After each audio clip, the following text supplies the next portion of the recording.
Hey everybody, so this is going to be the first of these. So what I'm going to do is I'm going to break down kind of an MMA fight that I did a long time ago.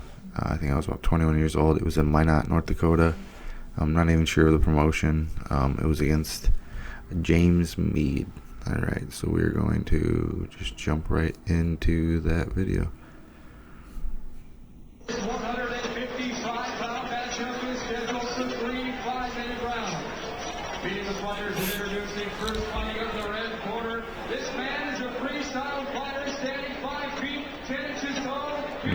This is not my video, sorry for the horrible quality. He has 2 knockouts in his career on top of a 4-4-1 record. He fights out of Pueblo, Colorado. He is the current Nemesis Promotions 155-pound champion. He is James the Black Angel Mead. So he is the 155-pound champion in Colorado. This man is also a freestyle fighter standing 5 feet Or was at the time. inches tall. He weighed in at 147 pounds. He's 11 and 10 in his pro campaign. He fights out of Lake City, Minnesota. He is Brian the Prodigy Starr. Wayne Fox is the man in charge of fight number 6. Fun little story about this fight before it jumps off is we were on the way to the fight for the weigh-ins. I was cutting down the weight, and on the way I fell asleep and I woke up and the guys that I was driving with were actually eating pizza in the car. They had stopped and ordered pizza while I was sleeping, so yeah, that sucked. It was, for anybody who knows, cuts weight, that's pretty rough. Alright, here we go, coming out jabbing right away, checking his leg kick, just kind of feeling the distance, catch him with a good check hook. He's rushing me, good, another check hook again. Here, going for guillotine. Back then I didn't really do a high elbow guillotine, which I do now. Pulled guard right away, which I probably shouldn't have. Probably should have put him against the cage, but that was just part of the training at the time. Right here into an arm bar, which is a really beautiful technique. I love using that, switching from one submission to the next. Obviously, kind of MMA slams out of it, so just starts pounding on me. Hitting a lot of arms though. Again, trying to throw up a triangle here, trying to keep distance. Here we go, setting up something, going for that ankle lock. Here I wasn't really versed in ankle locks as well as I am nowadays. I did work on a little bit at the time, but it wasn't anything that I could do now. As you can see, keeping the IBJJF kind of rules, trying not to really cross that elbow. Now once I do cross, I really get him down. So once I reaped that leg, I guess you can call it, he really came across and dropped him to his butt, so that was good. Here, just kind of weird position, trying to, again, keep that leg if possible, and he's just pounding on me. Looks like I ate quite a few of those ones. Here, going for a good one. Drops him down once I twisted the ankle. He didn't like that pressure. Here we go, working in guard, trying to break posture, hands on his hips. Good, elbows. Trying to pass. You can see I take a deep breath here if you can see my breath through my body. Again, he's trying to work, throw his legs up, but not really a lot of control. He's not controlling the head a lot, more just punching. Here, just eating some unnecessary punches, just kind of sitting there being lazy. Should have been posturing up, should have been pushing that leg, trying to pass.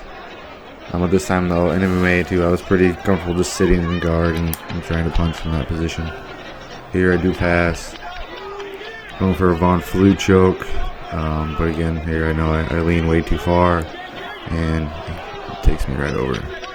Here I try to get knee under, foot on the back, going back to full guard, and he tries double donkey punching is what they were calling him, or something like this, and technique that I never really liked, and I don't really kind of think is a great technique, but again, it wasn't really working a lot here. You can see hitting the forearms a lot, but I should have been grabbing my opponent, holding him, pulling him closer, taking again less damage than I am in this fight. Can opener, I remember this being that right there was the best that he had hit me with that elbow, holding my head and elbowing me. That was a really good elbow and it rocked me. Again, I wasn't trying to get double underhooks here, not going to let him do that again. Again, these double punches, not really hurting a lot, double overhooks.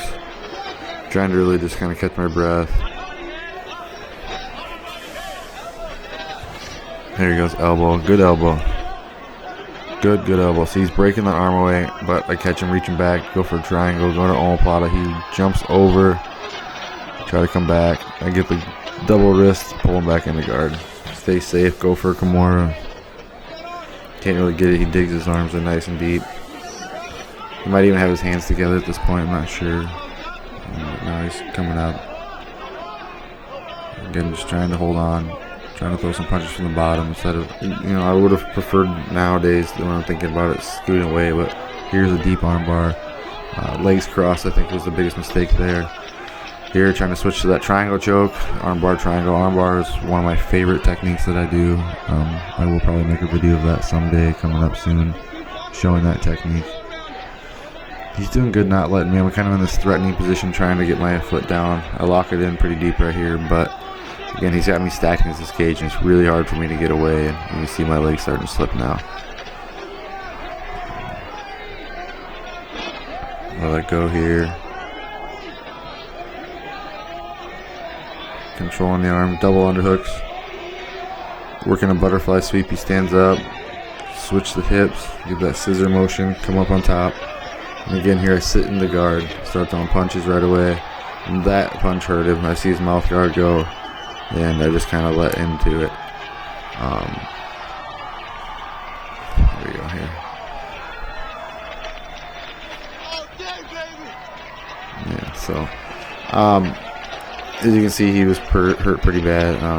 And in this fight, I remember that kind of instinct of being in the fight, kind of thinking, and then seeing it hurt, and then just kind of going into like what I would think of like an animal instinct, or like what Anderson Silva called the reptile mindset, and just kind of flipping that switch and just go, it's time to finish, go.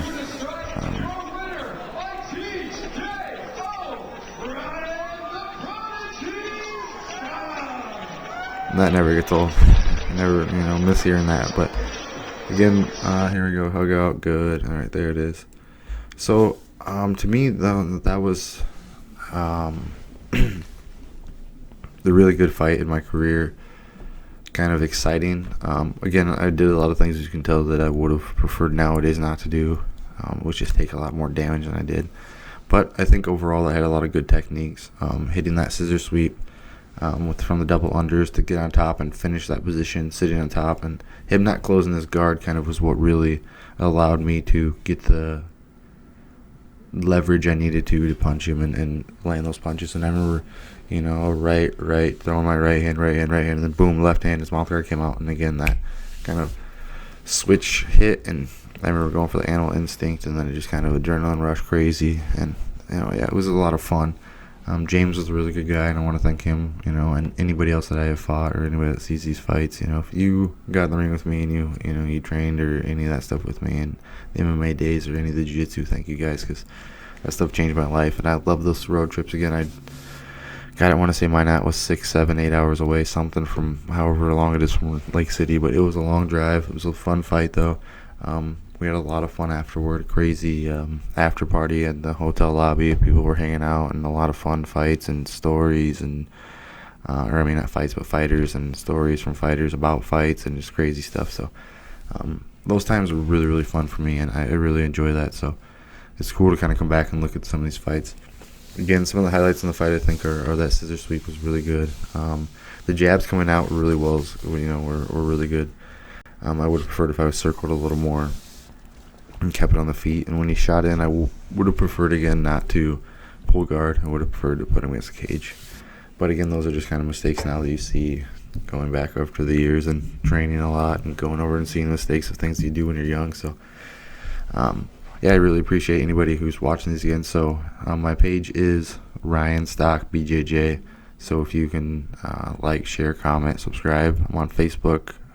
I'm on Instagram and YouTube as well. So go ahead and check me out. And the link and stuff should be in the bio. So thank you guys, and we'll check you guys next time. Thank you very much.